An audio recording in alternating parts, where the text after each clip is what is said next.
অনেকেই আছে দেখবেন তারা বলে আমাদের হাত পা সবসময় ঠান্ডা ঠান্ডা থাকে, বুক ধড়ফড় করে, অর্থাৎ হার্টবিট ইরেগুলার হয়ে যায়, অল্প বয়সে চুল পড়ে যাওয়ার সমস্যা, ত্বক শুষ্ক হয়ে যাওয়া, শরীরে ক্লান্তি, দুর্বলতা, অলসতা, ঘুম ঘুম ভাব, এই যে সিমটমসগুলো আছে এগুলো সব সময় লেগে থাকে। শরীরে কোনো এনার্জি থাকে না, অর্থাৎ শরীরে কোনো শক্তি তারা পান না। এই যে লক্ষণ বা সংকেতগুলো আছে এই সংকেতগুলোকে অনেকেই কিন্তু চেনেন না। বর্তমান সময়ে আমাদের দেশে প্রতি 10 জনের মধ্যে একজন মানুষ থাইরয়েডের সমস্যায় আক্রান্ত, এবং যারা পরীক্ষা নিরীক্ষার আওতার মধ্যে এসেছেন তারা তাদের চিকিৎসা শুরু করেছেন বা তাদের ডায়েটের মধ্যে পরিবর্তন এনেছেন, তারা খাবার দাবার বেছে খাচ্ছেন। কোন কোন খাবার খাওয়া উচিত থাইরয়েডের ক্ষেত্রে, কোন কোন খাবার খাওয়া উচিত নয়, এইগুলো সম্বন্ধে তাদের মধ্যে একটা জিজ্ঞাসাবোধ আছে এবং এর জন্য তারা চারিদিকে অন্বেষণ চালাচ্ছেন। কিন্তু যারা পরীক্ষা নিরীক্ষার আওতার মধ্যে আসেননি তাদের শরীরে এই যে লক্ষণগুলো প্রকাশ পাচ্ছে এইগুলো কিন্তু উত্তরোত্তর বেড়ে যায়, এবং আমরা থাইরয়েডের সমস্যাকে খুব মামুলি বা সাধারণ ভেবে গুরুত্ব দিই না, অনেক সময় এটাকে চিকিৎসাও ঠিকঠাক করায় না।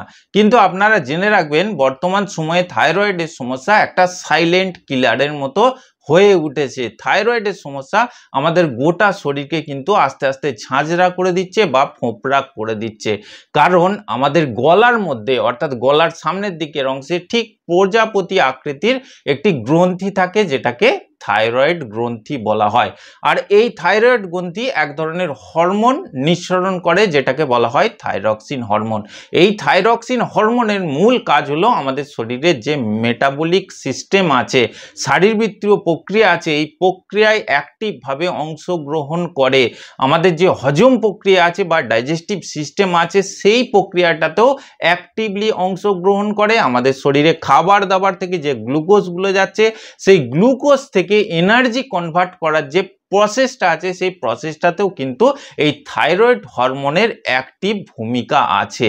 থাইরয়েড হরমোন যদি আমাদের শরীরে ইমব্যালেন্স হয়ে যায় সেক্ষেত্রে কিন্তু আমাদের শরীরে নানা রকম সমস্যা তৈরি হয়ে যায়। থাইরয়েডের ক্ষেত্রে যে সমস্যাগুলো হয় প্রাথমিকভাবে আপনাদের কিছুটা বলেছি, কিন্তু বিস্তারিতভাবে বলবো যে থাইরয়েডের সমস্যা হলে অর্থাৎ হাইপার থাইরয়েডিজম এবং হাইপোথাইরয়েডিজম, এই যে দুটো সমস্যা আছে দুটোর ক্ষেত্রে ঠিক কেমন কেমন আমাদের শরীরের লক্ষণ বা সিমটমস দেখা দিতে পারে। এই যে আমাদের থাইরয়েড গ্ল্যান্ড আছে গলার মধ্যে, এ কিন্তু দুটো হরমোনকে তৈরি করে, একটা হচ্ছে T3 অর্থাৎ ট্রাই আয়োডোথাইরোনিন, আর একটি হচ্ছে T4 অর্থাৎ থাইরক্সিন।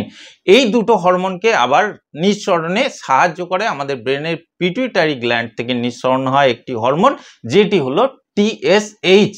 এই TSH কিন্তু T3 এবং T4 এই দুটো হরমোনকে কন্ট্রোল করে থাকে। কিন্তু যখন আমাদের থাইরয়েড গ্ল্যান্ডের ফাংশনটা অ্যাবনর্মাল হয়ে যায়, ইমব্যালেন্স হয়ে যায়, সেক্ষেত্রে কিন্তু এই T3 এবং T4 এই দুটো হরমোন কখনো বেশি ক্ষরণ হয় কখনো কম ক্ষরণ হয়। যখন কম ক্ষরণ হয় সেটাকে হাইপোথাইরয়েডিজম বলা হয়, এবং যখন বেশি ক্ষরণ হয় সেটাকে হাইপার থাইরয়েডিজম বলা হয়।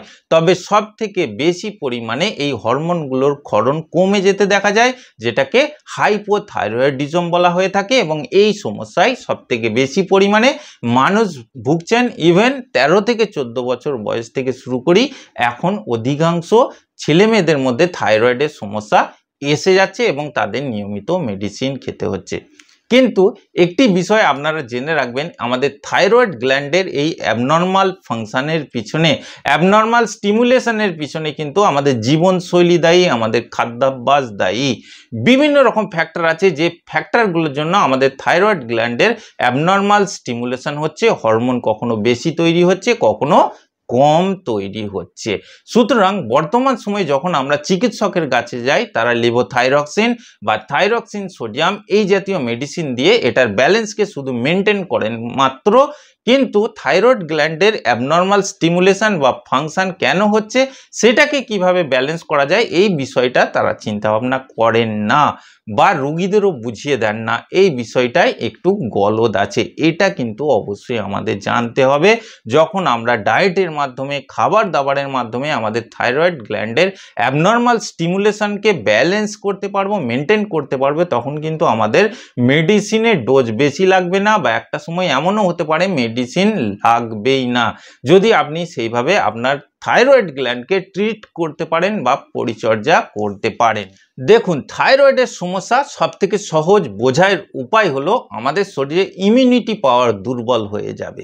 যখন এই হরমোনগুলো ইমব্যালেন্স হয়ে যাবে, ইমিউনিটি পাওয়ার খুব বেশি দুর্বল হয়ে যাবে। শরীরে সবসময় ক্লান্তি, অলসতা, দুর্বলতা, ঘুম ঘুম ভাব, এগুলো হচ্ছে কমন সিমটমস। অনেকের শরীর ফুলে যেতে দেখা যায়, অনেকের শরীর আবার শুকিয়ে যেতে দেখা যায়।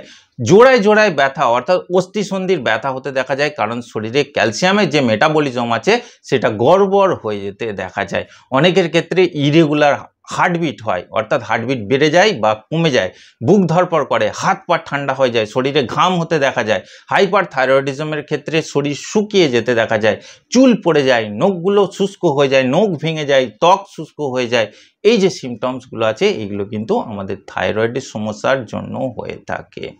আর অ্যাকচুয়ালি আমাদের শরীরে যে এনার্জি বা ক্ষমতা ধরে রাখার ব্যাপারটা, শরীরে যে শক্তির ব্যাপারটা, এটা কিন্তু সম্পূর্ণ আমাদের থাইরয়েড হরমোনগুলো কন্ট্রোল করে থাকে। তাই যাদের থাইরয়েডের সমস্যা আছে তাদের ক্ষেত্রে ক্লান্তি, দুর্বলতা একটি কমন প্রবলেম বা সিমটমস হয়ে থাকে। দেখুন, চিকিৎসকের কাছে গেলে অবশ্যই আপনাকে এই যে মেডিসিনগুলোর কথা বললাম, লেভোথাইরক্সিন বা থাইরক্সিন সোডিয়াম, এইগুলো দিয়ে ব্যালেন্সটাকে মেনটেন করে দেবেন। কিন্তু আমাদের কাজ হলো আমাদের থাইরয়েড গ্ল্যান্ডের যে অ্যাবনর্মাল স্টিমুলেশন আছে সেটাকে আমরা আমাদের ডায়েটের মাধ্যমে, খাবার দাবারের মাধ্যমে কন্ট্রোল করার চেষ্টা করব, যাতে আমাদের অদূর ভবিষ্যতে মেডিসিন না লাগে বা আমাদের থাইরয়েড গ্ল্যান্ড ঠিক আগের অবস্থায় চলে আসে বা এর ফাংশন ঠিক ব্যালেন্স হয়ে যায় বা নর্মাল কাজ করে, সঙ্গে সঙ্গে এর হরমোনাল ইমব্যালেন্সটাও কন্ট্রোলের মধ্যে এসে যায়। আজকে এই ভিডিওর মধ্যে আপনাদের কিছু খাবার দাবারের কথা বলবো, কিছু ভেষজের কথা বলবো, যেগুলো দীর্ঘকাল ধরে ফরেন কান্ট্রি এবং আমাদের দেশেও ব্যবহার করে আসছে এই থাইরয়েড গ্ল্যান্ডের অ্যাবনর্মাল স্টিমুলেশনকে কন্ট্রোল করার জন্য। তার মধ্যে 1 নম্বর হচ্ছে নাইজেলা স্যাটিভা বা ব্ল্যাক কিউমিন, যেটাকে কালো জিরা বলা হয়ে থাকে। অ্যালজেরিয়ান মেডিসিনে কিন্তু এই কালো জিরাকে দীর্ঘকাল ধরে ব্যবহার করে আসা হচ্ছে বিভিন্ন রোগের ক্ষেত্রে, ফ্যাট লসের ক্ষেত্রে, এমনকি থাইরয়েডের সমস্যার ক্ষেত্রে। তাই কালো জিরা যদি নিয়মিত সেবন করা যায় সঠিক পরিমাণে, সঠিক ডোজে, সেক্ষেত্রে আমাদের থাইরয়েড গ্ল্যান্ডের অ্যাবনর্মাল স্টিমুলেশন বা অ্যাবনর্মাল ফাংশন নর্মাল হতে দেখা যায়।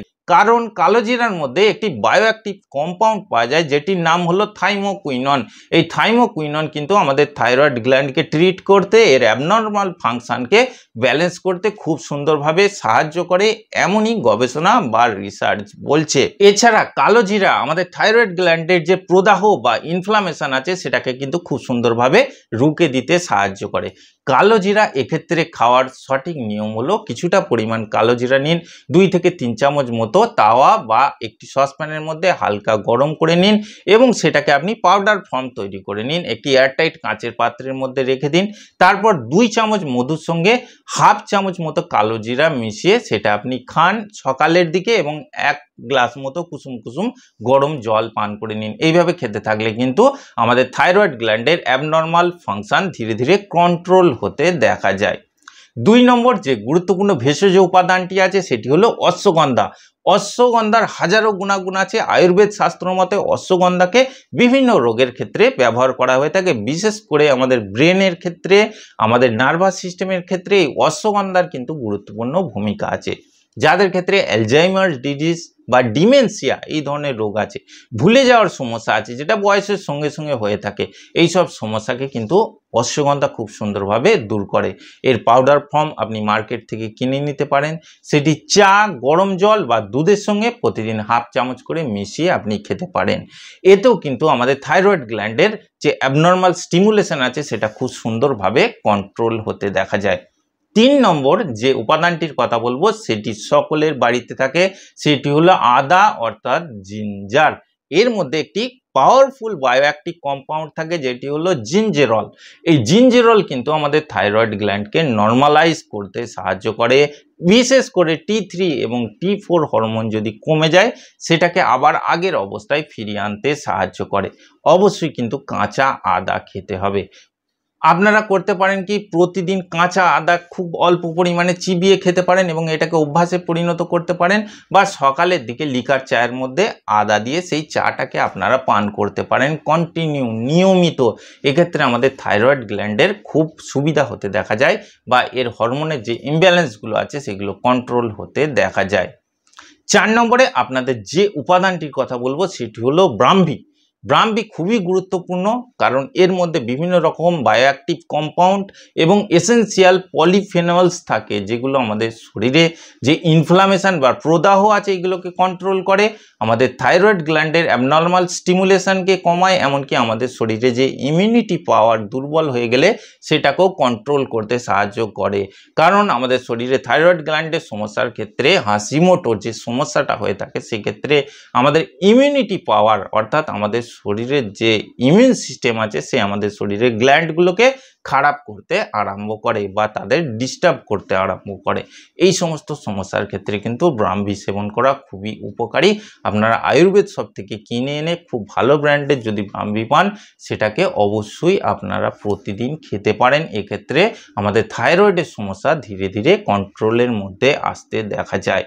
5 নম্বরে আপনাদের বলবো সাইট্রাস ফ্রুট, অর্থাৎ টক জাতীয় যে ফলগুলো আছে, পাতি লেবু, কমলা লেবু, বাতাবি লেবু, আনারস, বিশেষ করে কমলা লেবু, পাতি লেবু, এদের মধ্যে এত বেশি পরিমাণে ভিটামিন সি এবং অ্যান্টিঅক্সিডেন্ট থাকে। এই অ্যান্টিঅক্সিডেন্ট আমাদের থাইরয়েড গ্ল্যান্ডের অক্সিডেটিভ ড্যামেজ বা স্ট্রেসটাকে কমাতে সাহায্য করে। ভিটামিন সি আমাদের শরীরে ইমিউন সিস্টেমকে এতটাই স্ট্রং করে দেয়, যদি আপনি নিয়মিত কমলা লেবু খেতে পারেন একটি করে, আপনার থাইরয়েডের সমস্যা ধীরে ধীরে কমতে বাধ্য বা এর অ্যাবনর্মাল স্টিমুলেশন বা ব্যালেন্সটা যেটা বিগড়ে গেছে সেটা নর্মালাইজ হতে বাধ্য। শেষে আপনাদের বলবো যে আমাদের থাইরয়েড গ্ল্যান্ডের হরমোনগুলো যে ইমব্যালেন্স হয়ে যাচ্ছে বা দীর্ঘকাল ধরে এই যে আমরা থাইরয়েডের মেডিসিন খেয়ে যাচ্ছি এই ডোজটাকে কমানোর জন্য বা একটা সময় ছাড়ার জন্য, কিছু গুরুত্বপূর্ণ কম্পাউন্ড আছে যেগুলো খুবই দরকারি। তার মধ্যে 1 নম্বর হলো সেলেনিয়াম। সেলেনিয়াম যদি আপনি নিয়মিত যথার্থ পরিমাণে সেবন করতে পারেন তাহলে কিন্তু থাইরয়েডের সমস্যা থেকে খুব সহজেই মুক্তি পাবেন বা এর হরমোনাল ইমব্যালেন্সটাকে আপনি নিজে থেকে আয়ত্তের মধ্যে আনতে পারবেন। সেলেনিয়াম কিসের মধ্যে সব থেকে বেশি থাকে? সামুদ্রিক মাছ যেমন টুনা, সার্ডিন, স্যালমন, এই জাতীয় মাছের মধ্যে থাকে। আখরোট বা বাদাম আপনি নিয়মিত খাওয়া শুরু করুন, ভরপুর মাত্রায় এর মধ্যে সেলেনিয়াম থাকে, যেগুলো আপনার থাইরয়েডের সমস্যা থেকে আপনাকে খুব দ্রুত মুক্তি দেবে। বন্ধুরা, আজকে এই ভিডিওর মধ্যে থাইরয়েডের সমস্যার ক্ষেত্রে যেসব খাবার দাবার বা যে ফ্রুটসগুলো বা যে ভেষজগুলো আমাদের খুব উপকার দেয়, থাইরয়েডের সমস্যা থেকে আমাদের মুক্তি দিতে সাহায্য করে, সেগুলো সম্পর্কে বিস্তারিতভাবে আপনাদের বলার চেষ্টা করলাম এবং আমাদের থাইরয়েড গ্ল্যান্ডের বা হরমোনাল যে মেকানিজমগুলো আছে সেগুলো সম্পর্কেও হালকা করে বলার চেষ্টা করলাম। আপনারা চেষ্টা করবেন এই ঘরোয়া উপায়গুলোকে ট্রাই করার। তবে অবশ্যই যদি আপনার সমস্যার ক্ষেত্রে কোনো রকম অ্যাবনর্মাল চেঞ্জেস আছে অবশ্যই ডাক্তারের সঙ্গে পরামর্শ নেবেন। যাদের অলরেডি থাইরয়েডের মেডিসিন চলছে তারা কিন্তু হোম রেমেডিসগুলো ফলো করবেন, কোনো কারণেই মেডিসিন ছাড়বেন না। ডাক্তার যতক্ষণ না আপনাকে বলছেন আপনি কিন্তু মেডিসিন কন্টিনিউ করে যাবেন। আশা করছি আজকের ভিডিওটি আপনাদের ভালো লেগেছে। যদি ভালো লাগে অবশ্যই একটি লাইক করবেন আর এই ধরনের বিষয়ভিত্তিক ভিডিওর জন্য আমার চ্যানেলটিকে সাবস্ক্রাইব করে পাশের বেল বাটনটি টিপে অল অপশানটি ক্লিক করে দেবেন। দেখা হচ্ছে পরের ভিডিওতে। ভালো থাকবেন, ধন্যবাদ।